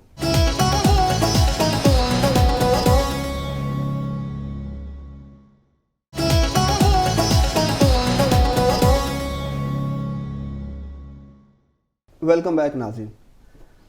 ਬਾਰਿਸ਼ ਕਹਿੰਦੇ ਨੇ ਕਿ ਅਬਰੇ ਰਹਿਮਤ ਹੈ, ਲੇਕਿਨ ਜਦੋਂ ਮਸਾਇਲ ਹੋਣ ਔਰ ख़ास ਤੌਰ ਤੇ ਗਵਰਨੈਂਸ ਦੇ ਜਦੋਂ ਮਸਾਇਲ ਹੁੰਦੇ ਨੇ ਤੇ ਉਹਦੇ 'ਚ ਬਾਰਿਸ਼ ਜਿਹੜੀ ਉਹ ਜ਼ਹਿਮਤ ਬਣ ਜਾਂਦੀ ਹੈ। ਔਰ ਹਰ ਵਾਰੀ ਜਦੋਂ ਬਾਰਿਸ਼ਾਂ ਜ਼ਿਆਦਾ ਹੁੰਦੀਆਂ ਨੇ ਤੇ ਅਫਸੋਸਨਾਕ ਹਲਾਕਤਾਂ ਵੀ ਹੁੰਦੀਆਂ ਨੇ ਤੇ ਲੋਕ ਜ਼ਖਮੀ ਵੀ ਹੁੰਦੇ ਨੇ, ਲੇਕਿਨ ਇਹਦੇ ਬਾਵਜੂਦ ਮਸਾਇਲ ਜਿਹੜੇ ਨੇ ਉਸੇ ਤਰ੍ਹਾਂ ਹੀ ਰਹਿੰਦੇ ਨੇ। ਤੇ ਅੱਜ ਦੇ ਪ੍ਰੋਗਰਾਮ 'ਚ ਇਹਦੇ ਉੱਤੇ ਡਿਸਕਸ ਕਰਨੇ ਆ ਲਤੀਫ ਚੋਹੀ ਸਾਹਿਬ ਨਾਲ, ਕਿਉਂਕਿ ਇਸ ਵਕਤ ਕਰਾਚੀ 'ਚ ਜਿਹੜੀ ਬਾਰਿਸ਼ ਹੋਈ ਇਹਦੇ ਨਾਲ 19 ਹਲਾਕਤਾਂ ਹੋਈਆਂ ਨੇ ਅਫਸੋਸਨਾਕ, ਜਿਹਦੇ 'ਚ ਬਲਦੀਆ ਮਵਾਜ ਕੋਟ ਦੇ ਵਿੱਚ ਦੀਵਾਰ ਡਿੱਗਣ ਨਾਲ 11 ਅਫਰਾਦ ਜਿਹੜੇ ਨੇ ਉਹ ਜਾਮ ਹੱਕ ਹੋਏ ਨੇ। ਕਾਇਦਾਬਾਦ ਮਜੀਦ ਕਲੋਨੀ 'ਚ ਦੀਵਾਰ ਡਿੱਗਣ ਨਾਲ ਮੀਆਂ ਬੀਬੀ ਹਲਾਕ ਹੋ ਗਏ ਨੇ। ਕੁਰੰਗੀ 'ਚ ਦਰਖਤ ਡਿੱਗਣ ਦੇ ਨਾਲ, ਮਲੀਰ 'ਚ ਬਿਜਲੀ ਨਾਲ, ਤੇ ਬਲਦੀਆ ਦੇ ਵਿੱਚ ਵੀ ਇੱਕ ਮਕਾਨ ਦੀ ਦੀਵਾਰ ਡਿੱਗਣ ਦੇ ਨਾਲ ਜਿਹੜੇ ਅਫਸੋਸਨਾਕ ਹਲਾਕਤਾਂ ਹੋਈਆਂ ਨੇ।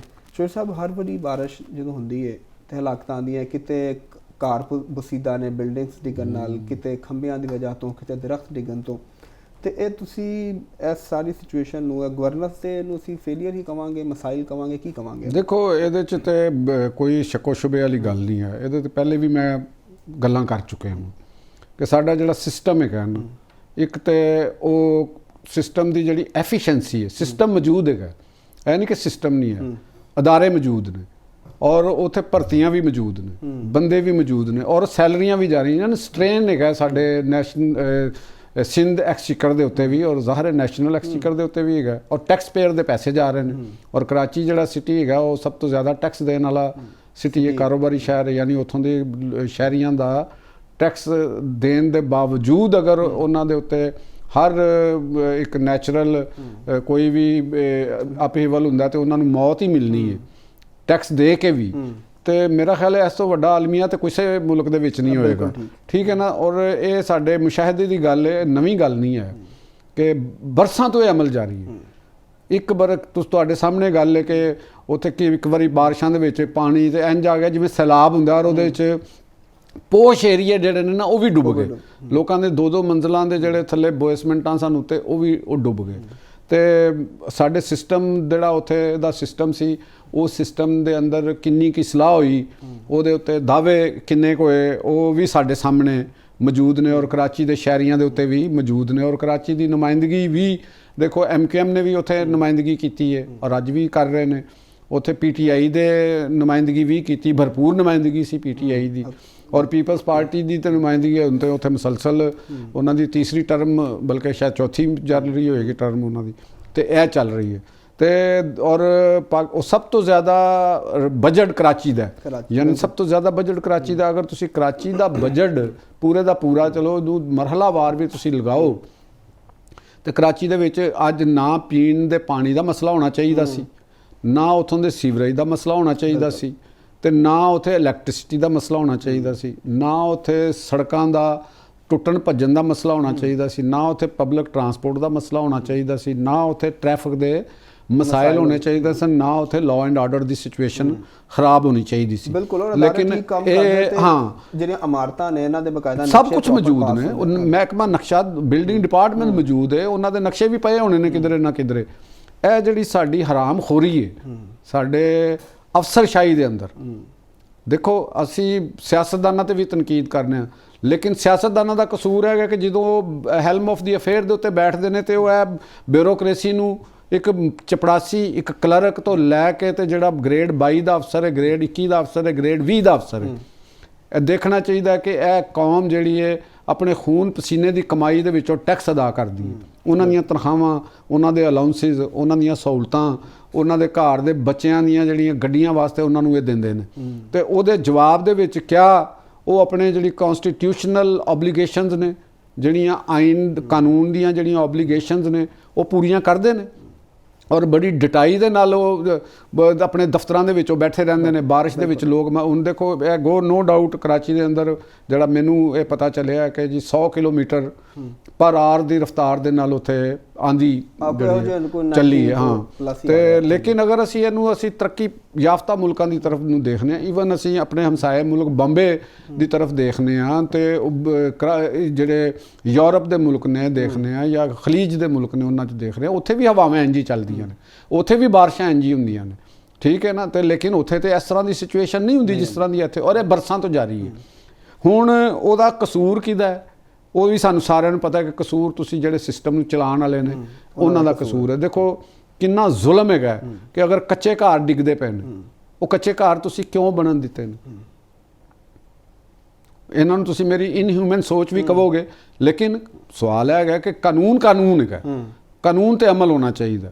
ਅਗਰ ਮਲਟੀ ਸਟੋਰੀ ਬਿਲਡਿੰਗ ਬਣੀਆਂ ਨੇ, ਹਵਾ ਦੇ ਰੁੱਖ ਨੂੰ ਕਿਸ ਤਰ੍ਹਾਂ ਉਹਨਾਂ ਨੇ ਕੀਤਾ ਹੈ, ਸੂਰਜ ਨੂੰ ਕਿਵੇਂ ਕੀਤਾ ਹੈ, ਉਹ ਅਗਰ ਉਹ ਰੁੱਖ ਤੇ ਸਹੀ ਨਹੀਂ ਬਣੀਆਂ ਜਾਂ ਉਹ ਇੱਕ ਅਨਨੈਚੁਰਲ ਗਰੋਥ ਦੀ ਤਰ੍ਹਾਂ ਉਹ ਜੰਗਲ ਦੀ ਤਰ੍ਹਾਂ ਬਣ ਗਈਆਂ ਨੇ, ਤੇ ਇਹਦਾ ਕਸੂਰਵਾਰ ਕੌਣ ਹੈਗਾ? ਠੀਕ ਹੈ ਨਾ ਜੀ। ਆਵਾਮ ਅੱਜ ਮਰ ਰਹੀ ਹੈ, ਆਵਾਮ ਨੂੰ ਕਰ ਰਹੀ ਹੈ, ਤੇ ਅਜੇ ਮੌਨਸੂਨ ਵੀ ਉੱਤੇ ਸਿਰ ਤੇ ਆ ਗਿਆ। ਔਰ ਇਹੋ ਹੀ ਅਲਮੀਆਂ ਸਾਡੇ ਪਸ਼ਾਵਰ 'ਚ ਵੀ ਹੋਇਆ ਜੀ, ਪਤਾ ਤੁਹਾਨੂੰ, ਉੱਥੇ ਵੀ ਬਾਰਿਸ਼ਾਂ ਨੇ ਕਾਰ ਉਡਾਤੇ। ਇਹ ਜਿਹੜੀਆਂ ਸੂਬਾਈ ਹਕੂਮਤਾਂ ਨੇ ਇਹ ਆਪਣੀ ਜ਼ਿੰਮੇਵਾਰੀ ਕਿਦੋਂ ਸੰਭਾਲਣਗੇ? ਔਰ ਉੱਥੋਂ ਦੇ ਜਿਹੜੇ ਲੋਕ ਨੇ, ਹੁਣ ਦੇਖੋ ਨਾ ਕਰਾਚੀ ਦੀ ਮਿਡਲ ਕਲਾਸ ਹੈ, ਪੜ੍ਹੀ ਲਿਖੀ ਪਾਰਟੀ ਹੈ, MQM ਅਗਰ ਉੱਥੇ ਖੁਦ ਮੁਖਤਾਰ ਬਲਦਿਆਤੀ ਨਿਜ਼ਾਮ ਦੀ ਗੱਲ ਕਰਦੀ ਹੈ ਤੇ ਪੀਪਲਸ ਪਾਰਟੀ ਨੂੰ ਉਹਦੇ ਤੇ ਵੀ ਗੁੱਸਾ ਆ ਜਾਂਦਾ ਕਿ ਇਹ ਕਿਉਂ ਕਰ ਰਹੀ ਹੈ, ਇਹ ਗੈਰ ਆਈਨੀ ਹੈ। ਅਗਰ ਕੋਈ ਸੂਬੇ ਦੀ ਗੱਲ ਕਰਦਾ ਫਿਰ ਤੁਸੀਂ ਸਿੰਧ ਦੀ ਤਕਸੀਮ ਦੇ ਉੱਤੇ ਉਹ ਆ ਜਾਂਦੇ ਹੋ। ਠੀਕ ਹੋਏਗਾ, ਚਲੋ ਤੁਹਾਡਾ ਮੌਕਫ ਵੀ ਠੀਕ ਹੋਏਗਾ, ਅਸੀਂ ਇਹ ਨਹੀਂ ਕਹਿੰਦੇ, ਲੇਕਿਨ ਜਿਹੜਾ ਕੋਈ ਰੈਸ਼ਨਲ ਮੌਕਫ ਹੈ, ਅਗਰ MQM ਦੀ ਲੋਕ ਜਿਹੜੇ ਨੇ ਅਗਰ ਉਹ ਬਲਦਿਆਤੀ ਨਿਜ਼ਾਮ ਨੂੰ ਬਿਹਤਰ ਕਰ ਰਹੇ ਨੇ ਤੇ ਉਹਦੇ ਤੇ ਤੁਸੀਂ ਤਵੱਜਾ ਦੇਣੀ ਚਾਹੀਦੀ ਹੈ ਤੁਹਾਨੂੰ। ਇਹ ਤੇ ਗੱਲ ਨਹੀਂ ਕਿ ਵੀ ਤੁਸੀਂ ਤਵੱਜਾ ਨਾ ਦਿਓ। ਦੇਖੋ ਵਰਕਰ ਜਿਹੜੇ ਨੇ, ਮਤਲਬ ਜਿਹੜੇ ਲੋਕ ਇਸ ਟਾਈਮ ਜਿਹੜੇ ਫੌਤ ਹੋਏ ਨੇ ਸਾਰੇ ਜਾਂਬਾਕ ਹੋ ਗਏ ਦੇ ਸਾਰੇ ਮਾਮਲੇ ਦੇ ਵਿੱਚ, ਤੇ ਉਹਨਾਂ ਚ ਇਹ ਤੇ ਨਹੀਂ ਪਤਾ ਕੌਣ ਕਿਹਦਾ ਵੋਟਰ ਹੈ, ਕੌਣ ਕਿਹਦਾ ਮਤਲਬ ਤੁਹਾਡੇ ਵੋਟਰਸ ਵੀ, ਤੁਹਾਡੇ ਵੋਟਰ ਵੀ ਨੇ, ਔਰ ਮਿਲ ਕੇ ਆਵਾਮ ਵਾਸਤੇ। ਔਰ ਫਿਰ ਜਿਹੜਾ ਉੱਥੇ ਆਬਾਦੀ ਦਾ ਇਨਫਲਕਸ ਹੈਗਾ, ਉਹਦੇ ਤੇ ਮੇਰਾ ਖਿਆਲ ਹੈਗਾ ਕਿ ਸਾਡੀ ਜਿਹੜੀ MQM ਹੈਗੀ, ਜਿਹੜੀ ਕਰਾਚੀ ਨੂੰ ਰਿਪਰੈਜ਼ੈਂਟ ਕਰਦੀ ਹੈ, ਉਹਨਾਂ ਨੂੰ ਵੀ ਆਪਣੇ ਮੌਕਫ ਉੱਤੇ ਗੌਰ ਕਰਨਾ ਚਾਹੀਦਾ ਹੈ ਕਿ ਜਿਹੜਾ ਕਰਾਚੀ ਦੇ ਅੰਦਰ ਚਾਹੇ ਬੰਗਾਲੀ ਆ ਰਿਹਾ, ਚਾਹੇ ਬਿਹਾਰੀ ਆ ਰਿਹਾ, ਚਾਹੇ ਅਫਗਾਨ ਆ ਰਿਹਾ, ਉੱਥੇ ਸਾਰਿਆਂ ਵਾਸਤੇ ਫਿਰ ਇਕੁਅਲ ਇੱਕ ਬਾਉਂਡਰੀ ਲਾਈਨ ਹੋਣੀ ਚਾਹੀਦੀ, ਇੱਕ ਲਾਜ਼ ਹੋਣੇ ਚਾਹੀਦੇ ਨੇ ਕਿ ਕਰਾਚੀ ਸ਼ਹਿਰ ਕਿਉਂਕਿ ਬਹੁਤ ਜ਼ਿਆਦਾ ਓਵਰ ਕਰਾਊਡਡ ਹੋ ਗਿਆ, ਉਹਨੂੰ ਤੁਸੀਂ ਠੀਕ ਕਰਨਾ ਬਹੁਤ ਮੁਸ਼ਕਲ। ਇੰਝ ਹੀ ਹੈਗਾ ਕਿ ਜਿਵੇਂ ਤੁਸੀਂ ਨਵਾਂ ਗਜ਼ਾ ਤਾਮੀਰ ਕਰਨਾ ਇੱਕ ਕਿਸਮ ਦਾ ਨਾ, ਇਹ ਇੰਝ ਹੈਗਾ। ਤੇ ਮੇਰਾ ਖਿਆਲ ਹੈਗਾ ਕਿ ਸਾਡੇ ਵਫਾਕੀ ਹਕੂਮਤਾਂ ਨੂੰ ਵੀ ਔਰ ਸਾਡੀਆਂ ਤਮਾਮ ਸਿਆਸੀ ਜਮਾਤਾਂ ਨੂੰ ਬੀ ਰੈਸ਼ਨਲ ਅਬਾਊਟ ਕਰਾਚੀ, ਔਰ ਉਹਦੇ ਉੱਤੇ ਤੁਹਾਨੂੰ ਇੱਕ ਉਹਦੇ ਸਿਸਟਮ ਦੇ ਹਵਾਲੇ ਨਾਲ ਗੌਰ ਕਰਨਾ ਚਾਹੀਦਾ। ਪੋਲੀਟੀਕਲ ਪੁਆਇੰਟ ਸਕੋਰਿੰਗ ਨਹੀਂ ਕਰਨੀ ਚਾਹੀਦੀ। ਕਰਾਚੀ ਦੇ ਜਿਹੜੇ 3 ਕਰੋੜ ਜਾਂ 2.5 ਕਰੋੜ ਜਿਹੜੇ ਆਵਾਮ ਨੇ, ਉਹਨਾਂ ਦੇ ਮੁਫਾਦਾਤ ਨੂੰ ਸਾਹਮਣੇ ਰੱਖ ਕੇ ਬਲਦਿਆਤ ਦੇ ਉੱਤੇ ਕੰਮ ਕਰਨਾ ਬਿਹਤਰੀਨ ਹੋਗਾ। ਜੋ ਸਭ ਤੇ ਮੈਸੇਜ ਮੇਰਾ ਖਿਆਲ ਅੱਜ ਫਿਰ ਬਾਰਿਸ਼ ਦੇ ਹਵਾਲੇ ਨਾਲ, ਹਾਂ ਬਾਰਿਸ਼ ਦੇ ਹਵਾਲੇ ਨਾਲ ਦੇਖੋ ਜੀ, ਖਾਸ ਤੌਰ ਤੇ ਮੈਂ ਕਰਾਚੀ ਦੇ ਜਿਹੜੇ ਸ਼ਹਿਰੀ ਨੇ ਉਹਨਾਂ ਜਿਹੜੇ ਅਗਰ ਸਾਡੇ ਜਿਹੜੇ ਸੁਣਨ ਵਾਲੇ ਨੇ, ਬਾਕੀ ਵੀ ਸਾਰੇ ਨੇ, ਕਿਉਂਕਿ ਬਾਰਿਸ਼ਾਂ ਦੇ ਵਿੱਚ ਜਿਹੜੇ ਪੋਲਸ ਦੇ ਅੰਦਰ ਕਰੰਟ ਆ ਜਾਂਦਾ, ਕਿਉਂਕਿ ਤੁਹਾਨੂੰ ਪਤਾ ਸਾਡਾ ਸਿਸਟਮ ਕਿਸ ਤਰ੍ਹਾਂ ਦਾ ਹੈਗਾ, ਸਾਡੇ ਜਿਹੜੇ ਸਿਸਟਮ ਨੂੰ ਚਲਾਉਣ ਵਾਲੇ ਉਹ ਕਿੰਨੇ ਕੁ ਜ਼ਿੰਮੇਦਾਰ ਮੁਜ਼ਾਹਰਾ ਕਰਦੇ ਨੇ, ਸਾਨੂੰ ਸਭ ਨੂੰ ਪਤਾ ਹੈ। ਕਰਾਚੀ ਦੇ ਅੰਦਰ ਬੜੀਆਂ ਅਲਮਨਾਕ ਅਮਵਾਤ ਹੋਈਆਂ ਨੇ ਜਿਨ੍ਹਾਂ ਨੂੰ ਦੇਖ ਕੇ ਦਿਲ ਦਹਿਲ ਜਾਂਦਾ ਹੈ। ਮੈਨੂੰ ਅੱਜ ਵੀ ਯਾਦ ਹੈ ਕਿ ਜਦੋਂ ਕਰਾਚੀ 'ਚ ਬਾਰਿਸ਼ਾਂ ਦੇ ਦੌਰਾਨ ਇੱਕ ਮੋਟਰਸਾਈਕਲ ਦੇ ਉੱਤੇ 2 ਬੜੇ ਯੰਗ ਲੜਕੇ ਜਿਹੜੇ ਨੇ ਉਹ ਬਿਜਲੀ ਦਾ ਕਰੰਟ ਲੱਗਣ ਦੇ ਨਾਲ ਉਹ ਉੱਥੇ ਤੜਫ ਕੇ ਮਰ ਗਏ ਔਰ ਉਹਨਾਂ ਨੂੰ ਛੁਡਾਉਣ ਵਾਸਤੇ ਵੀ ਕੋਈ ਨਹੀਂ ਸੀ, ਉਹਨਾਂ ਨੂੰ ਬਚਾਉਣ ਵਾਸਤੇ ਵੀ ਕੋਈ ਨਹੀਂ ਸੀ ਜਾ ਸਕਿਆ। ਤੇ ਕਰਾਚੀ ਦੇ ਸ਼ਹਿਰ ਆਪਣੀ ਹਿਫਾਜ਼ਤ ਖੁਦ ਕਰਨ, ਬਾਕੀ ਸ਼ਹਿਰਾਂ ਦੇ ਲੋਕ ਵੀ ਲਾਹੌਰ ਦੇ, ਪਸ਼ਾਵਰ ਦੇ, ਕਰਾਚੀ ਦੇ, ਉਹ ਸਿਰਫ ਉਹਨਾਂ ਦੇ ਉੱਤੇ ਨਾ ਰਹਿਣ ਔਰ ਆਪਣੀ ਹਿਫਾਜ਼ਤ ਨੂੰ ਯਕੀਨੀ ਬਣਾਉਣ। ਜਿੱਥੇ ਪਾਣੀ ਖੜਾ ਉੱਥੇ ਵੀ ਇਹਤਿਆਤ ਕਰਨ, ਬਗੈਰ ਜ਼ਰੂਰੀ ਤੌਰ 'ਤੇ ਬਾਹਰ ਨਾ ਨਿਕਲਣ। ਔਰ ख़ास तौर ਦੇ ਉੱਤੇ ਗੱਡੀਆਂ ਵਾਲੇ ਜਾਂ ਮੋਟਰਸਾਈਕਲ ਵਾਲੇ ਵੀ ਐਵੇਂ ਸ਼ੁਗਲੋ ਸ਼ੁਗਲੀ ਦੇ ਕੋਸ਼ਿਸ਼ ਨਾ ਕਰਨ ਆ ਕੇ, ਕਿਉਂਕਿ ਤੁਸੀਂ ਆਪਣੇ ਸ਼ੁਗਲ ਦੀ ਖਾਤਰ ਕਈ ਲੋਕਾਂ ਵਾਸਤੇ ਜਾਨਲੇਵਾ ਵੀ ਸਾਬਤ ਹੋ ਜਾਂਦੇ ਹੋ। ਇਹ ਮੇਰਾ ਅੱਜ ਦਾ ਪੈਗਾਮ ਹੈ। ਮਿੱਤਲ ਸਾਹਿਬ, ਬੜਾ ਬਿਹਤਰੀਨ ਤੁਸੀਂ ਮੈਸੇਜ ਦਿੱਤਾ। ਜਿਵੇਂ ਸਿਸਟਮ ਦੇ ਹਵਾਲੇ ਨਾਲ ਜੇ ਤੁਸੀਂ ਗੱਲ ਕੀਤੀ, ਉਹਦੇ 'ਚ ਅਗਰ ਇਹਨੂੰ ਅਸੀਂ ਇੱਕ ਪੰਚ ਲਾਈਨ ਦੇ ਵਿੱਚ ਕਵਰ ਕਰਨ ਲੱਗੇ ਤਾਂ ਮੈਨੂੰ ਤਾਂ ਇਹੀ ਲੱਗਦਾ ਕਿ ਤੁਸੀਂ ਸਿਸਟਮ ਦੀ ਤਰਫੋਂ ਇਹ ਕਹਿ ਰਹੇ ਹੋ ਕਿ ਜਾਗਦੇ ਰਹਿਣਾ ਸਾਡੇ ਨਾਲ ਬਿਲਕੁਲ ਇਹੋ ਹੀ। ਠੀਕ ਹੈ। ਤੇ ਨਾਜ਼ਰੀਨ, ਪ੍ਰੋਗਰਾਮ ਦਾ ਵਕਤ ਹੋ ਗਿਆ ਖਤਮ। ਕੱਲ ਹਾਜ਼ਰ ਹੋਵਾਂਗੇ ਐਸੇ ਵੇਲੇ ਤੇ ਕਰਾਂਗੇ ਗੂੜੀ ਗੱਲ ਲਤੀਫ ਚੌਧਰੀ ਦੇ ਨਾਲ।